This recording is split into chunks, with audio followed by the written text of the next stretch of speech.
want you to get out a piece of paper and split that paper up into 8 large sections, okay? And we're going to go through this set of questions that I have, and I want you to answer each of these questions in each of those 8 boxes for each of the 8 neighbors that live closest to your home, okay? So you'll answer each of these questions for each of the 8 neighbors that go or live closest to your home. The first one is this. I want you to simply write down the name of each of the people who live in each of those particular houses, and write that in that block there. If you have first and last names, that's great. If it's just first names, that's great as well. The second thing I'd like you to do is I'd like you just to write down some observations that you have made in just the simple conversations that you had with them. This is stuff you can't see just by looking at their driveway. It's from the conversations. Maybe it's where they're from, what they do for a living, that kind of thing. And the third category is this. I want you to write down some things you know more in depth about the person because you've really connected with them. So this could be, what are their motivations in life? What do they think about God? What are their fears? What are their goals and their dreams for their life? And so go ahead and take just a few moments. You may even want to pause this a second and write that stuff down, and we'll kind of follow up with it here in just a second. All right, so now that we're back, what are the results? Well, honestly, I don't really have to ask you that question because I'm pretty sure I know what the answers are anyway.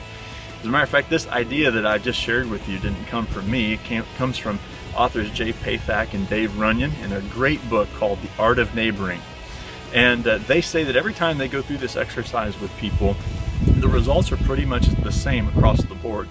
They say that pretty much about 10% of people, only about 10% of people can actually get all the names of their neighbors written down in each of these boxes. Beyond that, then only about 3% of the people who respond can actually fill out the second question as well. And then less than 1% are able to fill out that third question for every one of their neighbors when they go through the exercise. As life begins to reopen, so to speak, it's a great opportunity for us to expand in ways that we can be a good neighbor to those around us.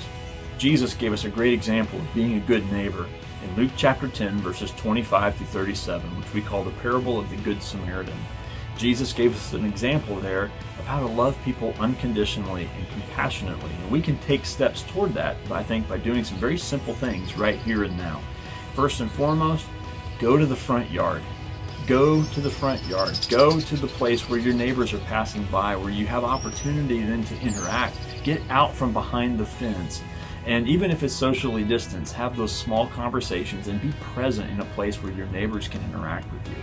Number 2, make time. Put down the TV remote, the smartphone, and the tablet, and get about doing the thing that Jesus called the second greatest commandment of all. Bake something for your neighbors as a treat, okay? And thirdly, make the gospel your ultimate goal without making it your ulterior motive. Make it your ultimate motive without making it your ulterior motive. Loving people unconditionally is exactly that. It's loving them without condition. And as Christians, we want people to come to faith in Jesus because of our genuine faith in Him. At the same time, though, our love and kindness for them should never be dependent upon whether or not they do so. Friendship with strings attached is not really friendship at all. Until next time, everybody, blessings.